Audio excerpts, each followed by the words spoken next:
الحمد للہ رب العالمین والصلاة والسلام علی قائد الغر المحجلین نبینا محمد وعلی آلہ وصحبہ اجمعین وبعد۔ محترم بھائیوں اور بہنوں، کتاب التوحید کے درس میں آپ سب کا استقبال ہے، اور آج ہم باب نمبر 43 پڑھنے والے ہیں۔ اس باب کا عنوان ہے اللہ تعالیٰ کی قسم پر کفایت نہ کرنے والے آدمی کا حکم، یعنی ایسے آدمی کا حکم کہ اگر اللہ رب العالمین کی قسم اس کے سامنے میں کھائی جائے تو اس سے وہ مطمئن نہ ہو، سنتشٹ نہ ہو۔ ایسے آدمی کا کیا حکم ہے؟ اس سلسلے میں ایک حدیث ہے، سنن ابن ماجہ کی یہ حدیث ہے۔ حضرت ابن عمر رضی اللہ تعالی عنہ بیان فرماتے ہیں کہ اللہ کے رسول صلی اللہ علیہ وسلم نے ارشاد فرمایا، لا تحلفوا بآبائکم، من حلف باللہ فلیصدق، تم اپنے باپوں کی قسم مت کھاؤ، تم اپنے آباء و اجداد کی قسمیں مت کھاؤ۔ گویا کہ اس میں سب سے پہلے یہ بات بتائی گئی ہے کہ ماں باپ کی قسم کھانا حرام ہے، انسانوں کی قسم کھانا ناجائز ہے۔ باپ کی قسم، ماں کی قسم، آنکھ کی قسم، بیٹے کی قسم، کسی بھی انسان کی قسم کھانا، اللہ کے علاوہ کسی اور چیز کی قسم کھانا حرام ہے، ناجائز ہے۔ اللہ کے نبی صلی اللہ علیہ وسلم نے صحیح بخاری اور مسلم کی روایت کے مطابق بیان فرمایا، لا تحلفوا بآبائکم، اپنے باپوں کی قسم مت کھاؤ، من کان حالفا فلیحلف باللہ او لیصمت، جو قسم کھانا ہی چاہتا ہے اس کو چاہیے کہ وہ اللہ کی قسم کھائے یا خاموش رہے۔ تو قسم اللہ کی کھائی جائے گی، اللہ کے علاوہ کسی اور کی قسم کھانا جائز نہیں ہے۔ من حلف باللہ فلیصدق،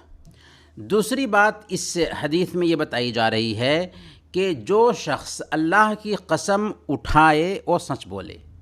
یعنی اگر کوئی آدمی اللہ کی قسم کھا رہا ہے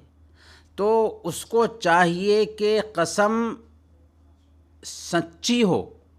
جھوٹی قسم نہ اٹھائے، جھوٹی قسم اللہ کی نہ کھائے، اللہ کی سچی قسم کھائے۔ اللہ کی بھی قسم کھائی جا رہی ہے تو وہ قسم کیا ہو؟ سچی ہونی چاہیے۔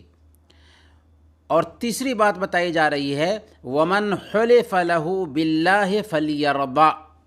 وَمَنْ لَمْ يَرْضَ فَلَيْسَ مِنَ اللَّهِ، اور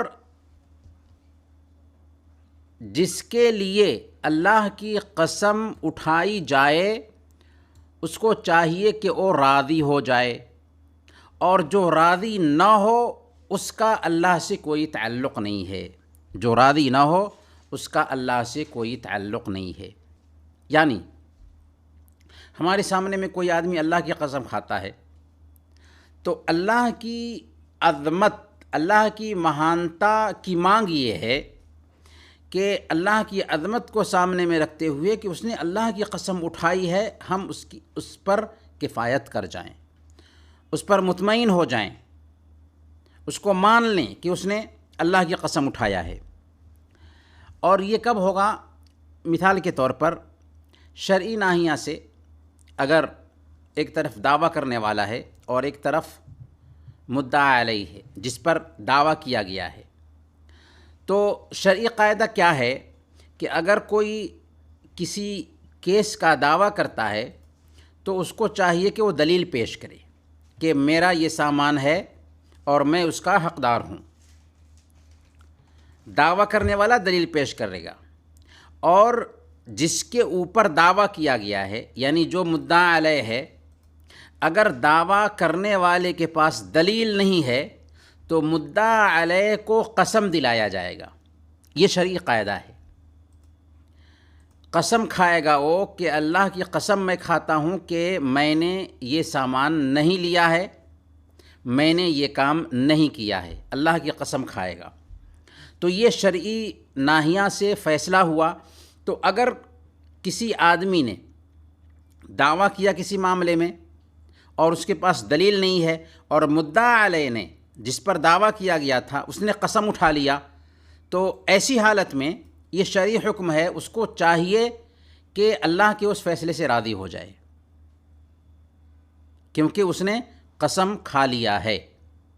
اب وہ اللہ کے فیصلے سے راضی ہو جائے۔ لیکن کبھی کبھار کیا ہوتا ہے کہ سامنے والا قسم اٹھا لیتا ہے اور ہم عام حالت میں جانتے ہیں کہ یہ آدمی جھوٹی قسم کھا رہا ہے، تو اگر سامنے والے پر ہمیں یقین نہیں ہے تو اس کا انکار کیا جا سکتا ہے۔ ایک ہے شرعی فیصلہ اور دوسرا ہے کہ عام حالت میں کسی کے اوپر آپ کو اعتبار نہیں ہے تو آپ انکار کر سکتے ہیں کہ بھئی فلاں آدمی جھوٹا ہے، اس لیے اس کی قسم کا ہم اعتبار نہیں کرتے۔ تو اصولی اعتبار سے اس حدیث میں یہ بتایا جا رہا ہے سب سے پہلے نمبر پر کہ جو آدمی قسم کھانا چاہتا ہے اسے چاہیے کہ اللہ کی قسم کھائے، باپ دادا کی قسم نہ کھائے۔ دوسری بات یہ بتائی جا رہی ہے کہ اگر کوئی آدمی اللہ کی قسم کھاتا ہے تو اس کو چاہیے کہ وہ سچ بولے، جھوٹ نہ بولے۔